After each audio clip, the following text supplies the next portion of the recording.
Welcome to the podcast series Organizational Psychology Insights by CareFor EAP, where we dive into knowledge from organizational psychology to support personal development, enhance well-being, and create a healthy, happy, and highly productive workforce.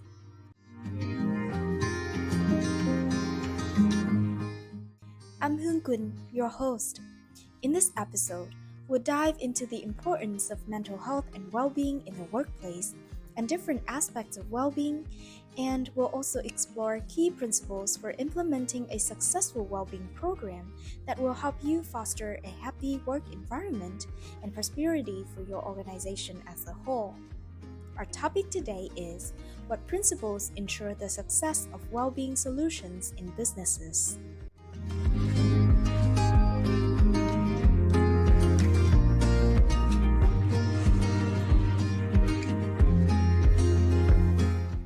Today, well-being is likely a familiar concept for businesses and leaders.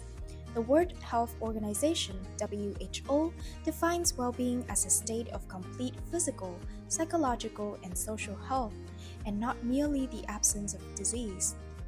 Well-being is about a person's ability to cope with daily stress, work productively, and contribute positively to their community. At CareFor EAP, our experts often refer to the social exchange theory model when discussing individual well-being in the workplace. This theory offers a holistic view, encompassing physical, psychological, financial, and social health aspects of well-being. It emphasizes that investing in well-being benefits both the company and its employees.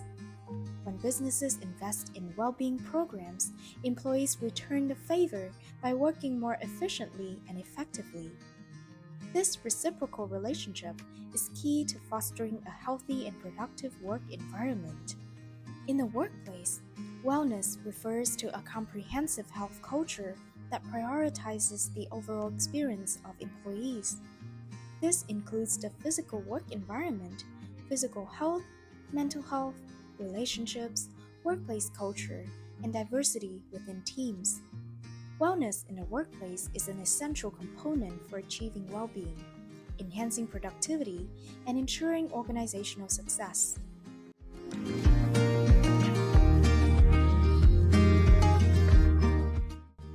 According to a Gallup study in 2021, employees who feel their company cares about their well-being exhibit the following characteristics. 69% of them are less likely to seek new job opportunities. 71% of them are less likely to experience burnout. They are 3 times more engaged in their work compared to those who do not feel valued.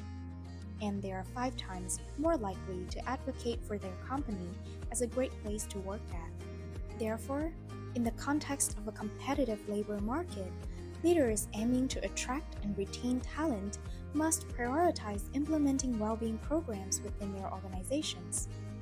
Among the various aspects of well-being, mental health in the workplace is receiving increasing attention. This year's theme for World Mental Health Day on October 10th is "It is time to prioritize mental health in the workplace," as 60% of the global population is part of the labor market, and on average, we spend 60% of our lives at work. Mental health plays a crucial role in enhancing productivity and employee satisfaction in the workplace. When the work environment becomes negative and persists over time, employees may experience burnout and a decline in work performance. This reality is starkly illustrated in a survey by Mindshare Partners, which revealed alarming statistics. 78% of millennials and 81% of Gen Z employees have left jobs for reasons related to mental health. Even more notably, 91% of respondents agreed that businesses have a responsibility to support their employees' mental health.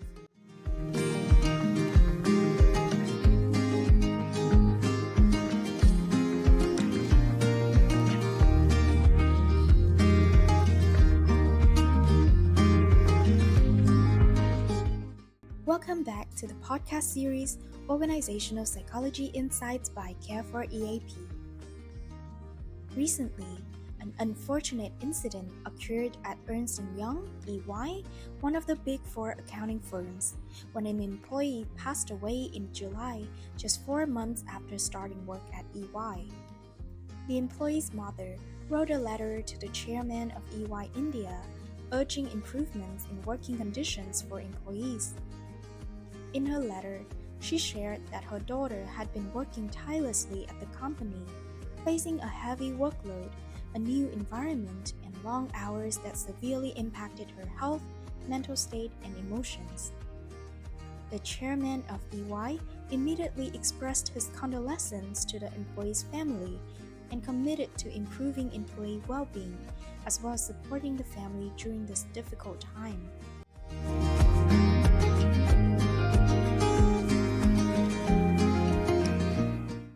Unfortunately, research has identified several common factors that can affect well-being in the workplace, such as heavy workloads and unrealistic deadlines, long or inflexible working hours, unclear job requirements and responsibilities, a company culture that does not foster psychological safety, employees feeling a lack of autonomy and decision-making power, ineffective support resources and training, and a lack of work-life balance.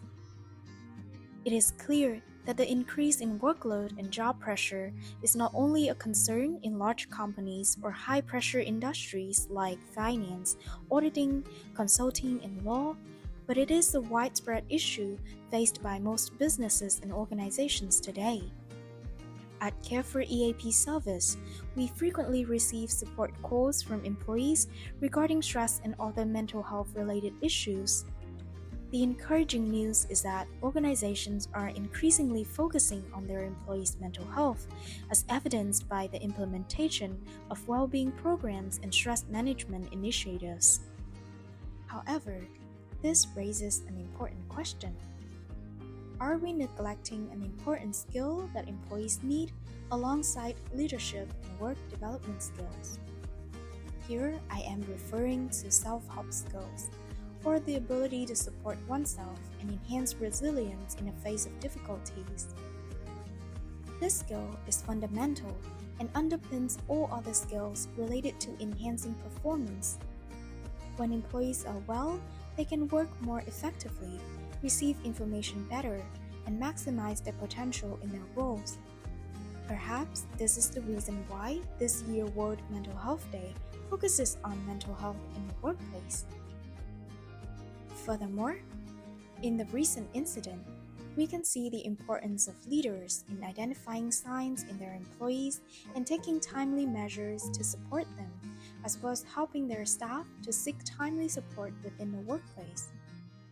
That is why CareFor EAP has designed and organized the Para Helper Manager Leading with Heart program to equip HR professionals, managers, and leaders with the necessary skills and knowledge to provide psychological support to their staff in various work situations, utilizing an understanding of individual behavior and effectively implementing psychological support techniques.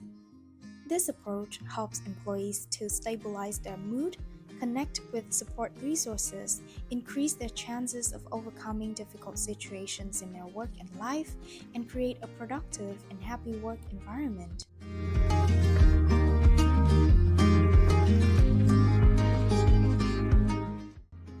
Another case study also happened just recently when there was a 24-hour strike by transportation workers in Italy, supported by labor unions.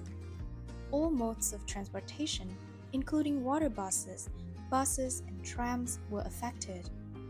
The workers went on strike to advocate for three main objectives: a pay increase of €300, a reduction in working hours from 39 to 35 hours per week, enhanced safety and comprehensive health benefits in the workplace. Additionally, the strike also aimed at preventing investments in privatization bids in certain transportation services and addressing factors that hinder workers' rights. According to reports, this strike is set to continue on September 30, 2024. It is worth mentioning that strikes have become somewhat of a normality here, as the region witnesses many strikes each year. Strikes are seen as powerful and a united stance by workers or citizens on important issues. From the two mentioned events, together we can reflect on our own organization. Have we made sufficient and appropriate investments in mental health and overall wellness of our employees?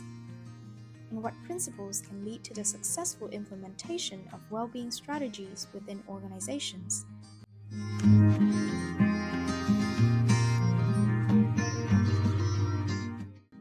As a well-being partner for organizations, CareFor EAP emphasizes the following three principles when implementing well-being solutions in every company. Number 1, prevention is better than intervention. Whether your focus is on mental health, well-being, or wellness, we must prioritize prevention over intervention. This means that organizations should prioritize mental health and overall wellness, and we should care for our employees proactively rather than waiting until issues arise to address them. Number 2, we should ensure available support resources. Chronic stress, burnout, and mental disorders are not only prevalent at EY, these issues are common across all organizations. As businesses strive to achieve new goals, the pressure of increasing workloads is inevitable. In this context, self-help is a crucial skill for every individual, so equipping employees with this skill is essential. Additionally, organizations must ensure other support resources for mental health and overall well-being, such as peer support from colleagues and managers with high empathy, as well as professional assistance from experts through 24/7 EAP services, while improving well-being policies. The final key principles is to start with leadership and management. Well-being programs within organization will not succeed unless all leaders and managers understand and practice mental health awareness effectively. Awareness and practice of mental health are essential competencies for leadership. Leaders must model mental health care while simultaneously possessing the skills to identify and emotionally support their team members. This is the key to fostering a safe and cohesive work environment. That is why at CareFor EAP, our experts have designed and implemented the Para-Helper Manager Leading with Heart training program tailored for HRs and managers. By adhering to these principles, organizations can create a supportive environment that prioritizes the mental health and well-being of their staff, ultimately leading to a more productive and positive workplace.